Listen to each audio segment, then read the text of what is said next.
Section 5 of 4 Science Fiction Novellas. 4 Science Fiction Novellas by Harl Vincent. The Copper-Clad World, Chapter 5. The Tritu Anu. Before the car came to a stop, Titus rummaged in a locker and stretched forth his hands as if carrying something delicate and fragile. "It will be necessary for you to put this on," he said. "It will be unsafe otherwise." Blaine stared, mystified. Was this Rulon kidding him? "Put what on?" he asked. "1,000 pardons. I had forgotten that you do not know. I hold in my hands a cloak, an invisible thing that will hide you from the guards and from the Zara's crystal. Another secret of my father's. Dantor developed it for him only recently." Blaine felt the texture of the stuff then, crumpled it in his fingers as its gossamer-like weight dropped in loose folds around his body. But there was nothing there to the eyes. It simply did not exist except to the touch, and he felt no different with it on than he had before. "Where's Tommy?" he asked suddenly, seeing that Dantas now sat alone at the controls. Titus laughed. "He has been covered in the same manner," he said, "and is safely hidden from sight as you are." Incredulous, disbelieving, Blaine called out to his friend in a tremulous voice, and Tom Farley's odd response reassured him. "Keep close to me," Titus told him. The car had stopped and he directed them into the basket of the lift. The two Earthmen collided violently, and clinging to each other in their ghastly invisibility, laughed crazily for a moment. As far as any observers might know, there were only the two Rulons in the basket.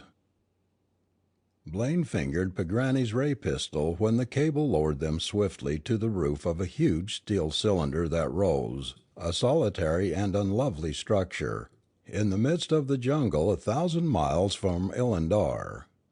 The indicator informed him that 7 energy charges still remained in the storage chamber of the little weapon. Its possession brought him a measure of confidence. Careful scrutiny of the roof had shown it to be deserted, so the basket was brought to rest in a deeply shadowed portion. Immediately they stepped out, and it was sent swiftly aloft by remote control of a portable ether wave that Dantor produced. They encountered 2 of the green bronze guards in one of the passages below, and these challenged the Rulon lads with drawn pistols. The alarm was out. Fortunately Pagrani had not recognized Titus, or all would have been lost. But the Zara was watching every Rulon community and had instructed her guards to take the Earthmen into custody at all costs. Those remarkable cloaks were all that saved them. They breathed easier when the guards passed on. Now they were in a lift, dropping speedily into the depths of the Tritu Anu. When the cage came to rest they were hustled into a maze of winding passageways that led ever downward. A wall of damp stone finally blocked their progress, but at Dantas' touch of a hidden spring a section of the solid rock swung aside to admit them to a concealed room where the lights were bright and where a delegation of Rulons awaited their coming. With the cloaks of invisibility removed, they were welcomed by Dantor, a tall white-haired Rulon who was startling like his son. They were a solemn lot, these Rulons of the older generation, but they gazed on the Earthmen with sympathy and understanding. An entirely different breed from the Lota. This room was a secret laboratory, fully equipped for chemical and physical research. Dantor sat before a small replica of the Zara's crystal ball as he addressed the visitors. "No doubt you are puzzled," he began, using the language of the Lota with an accent that softened his harsh gutturals, "over the calamity that has befallen you. And it is not to be wondered at. But your own danger is as nothing compared with the danger that now threatens our whole solar system. It is to explain that and to ask your cooperation in warding off the holocaust that I have sent for you. Since the destruction of the Tritu Nagaru, we Rulons number less than 1,000, of whom 300 are here. The Trituanu is foremost of the Royal Laboratories of Lotanar, and its work is carried out entirely by our people. It is only on account of our superior accomplishments in science that the Lota have allowed us to exist for so long a time, and in this connection I might say that the Zara has been taken severely to task for her wanton massacre of the Rulans of the Tritu Nagaru. But that is neither here nor there. It is merely a sidelight I am giving you. The important thing is this K-metal of yours and its relation to the plans of the Lota. Antrid, as you know, is a dying world, coming rapidly to the end of its resources.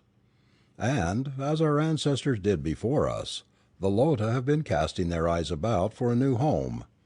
The inner planets beckoned, especially your Earth, but it was manifestly impossible to reach them as there is insufficient fuel in all Antrid to provide for the voyage of even one spaceship. Then, with the long-range searching rays of the crystal ball television and sound reproducers, they discovered the use of this K-metal. The sending of Antazo to your Earth followed. The rest you know in so far as his activities are concerned, but what you do not know is this. The Lota have constructed a huge steel tube that is set deep into the crust of Antrid, an enormous rocket tube, if you please, like one of those on your spaceship. They plan to use the energy of this supply of K-metal in setting up tremendous streams of electronic discharges from the great tube, and thus to swing the satellite from its natural orbit.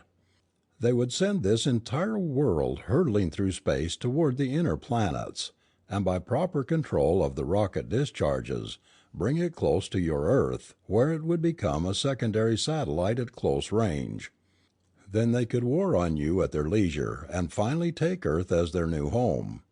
Thus have the Lota planned." "What?" Blaine exclaimed.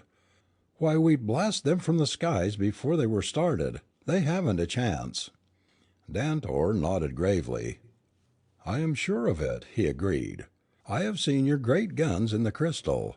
But they are blind to that possibility. And there are other serious flaws in the plan. The incentive, of course, lies in the certain knowledge that we are using up internal heat of Antrid so rapidly that less than a century of life now remains to its peoples. Our power is produced by admitting water to the interior through myriads of tubes that serve the double purpose of introducing the water and conveying the generated steam back to the surface, where it produces electricity, by driving great turbine generators. This electricity is distributed by charging the copper shell and the ground beneath at high frequency. It is then collected from the air between the heaters and various machines that use it. But the shortage is ever more serious, and Antrid is cooling off. Thus the need for the K-metal, and thus the sending of Antazo. And now for the flaws. The Zara, in killing Antazo, frustrated her own plans, as he alone of all her people knew how to use this marvelous energy producer. Realizing this, she set about to make friends with you two in hope that the information might be obtained from you. It was a great mistake and raised an unexpected obstacle." "Well, I'll be damned!" Blaine exploded. "No wonder she tried her wiles on me. Tried to make a sucker out of me, didn't she?" Dantor smiled knowingly. "More about Cleon later," he said. "Actually, she is enamored of you, Carson. And besides, she's not really responsible for the mad plan herself. But that tale can wait. The basic and most serious flaw in the plan is this. It cannot possibly succeed, no matter how successful their attempts. What they do not understand and will not believe when I tell them is that the only result of the mad experiment will be the complete destruction of the solar system, Antrid and themselves included. Complete and horrible annihilation, I say." Dantor paused and eyed his visitor solemnly. In his mind's eye, Blaine could not visualize such a thing, nor picture the possible explanation. But he saw that Tommy had paled, and was clenching his fists. Tommy was more of a scientist. It must be he realized what this enterprise involved. Dantor was speaking again, in low, intense tones. What they are refusing to see is that the delicate balance of the solar system will be disturbed if a body as large as Antrid is moved a half-billion miles sunward. All bodies are kept in their orbits by a nice balance of mass attraction and centrifugal force. If a single one is altered, all others are affected. What would happen is easy to calculate. First off, when Antrid approached the inner planets, all bodies in the system would change their paths, and the altered forces would cause severe earthquakes, tidal waves, and other natural disturbances of disastrous extent. These would increase in violence as Antrid drew nearer to the sun, and, if she finally took up her position as a new satellite of the Earth, the entire solar system would be in chaos. By this time, even if life still remained on Earth, it would quickly become extinct, for the vastly increased tidal forces on that body would flood the land to the peaks of the highest mountains. Earth would draw in closer to the sun due to the loss of velocity and increased mass of the Earth-Moon system. Tremendous new forces would rend asunder the Earth, its moon, and Antrid. Venus and Mars following suit as the forces equalized, we would have a dead universe. Tommy believed him. That was apparent from his furrowed brow and grim-set jaw. "I'll never give him the secret of the K-metal," he grated. "Nor will Carson. I'll gamble on that.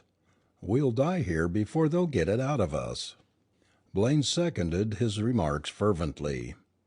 Then, turning to the Rulon scientist, "Perhaps," he suggested, "we might remain in hiding here for an indefinite period.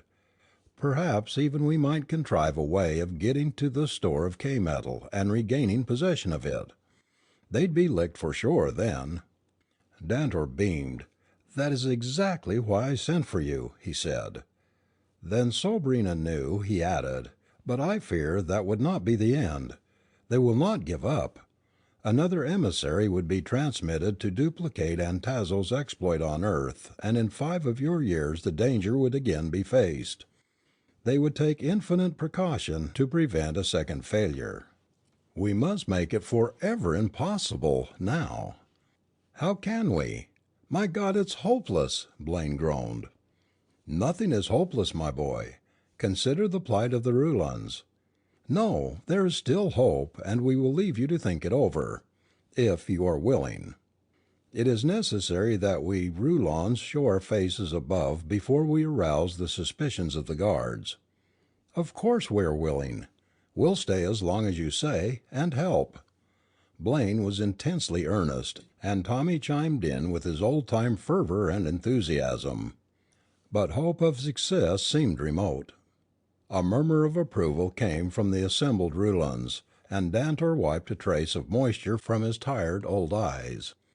"Thank you," he said simply. "This chamber is insulated from the searching rays of the crystal spheres.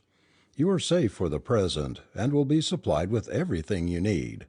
And I shall return shortly to discuss the matter in further detail." The two Earthmen were alone then, in the uncanny silence of the underground retreat, regarding each other with odd comprehension. What patient, hopeless creatures these Rulons were! Knowing they were doomed, and without thought of their own safety, they were bending their every effort to the impossible task of saving the universe from the madness of the Lota. "What do you know about that?" Tommy said after a while. "Is it true, what he said?" Blaine asked. "What would happen to our world, and to the rest?" "Not a question of doubt. He's doped it out to a T. Smart guy, this Dantor." "What do you think? Is there a chance? Think—" "Hush!" Tommy interrupted him. "Didn't you hear something?" The silence was ghastly, depressing. Blaine heard distinctly the beating of his own heart. Then it was there again, that sound, a muffled scream from the other side of the stone door. A woman's scream of desperate entreaty. A shuddering, long-drawn moan, trailing off into deathly silence. End of section 5.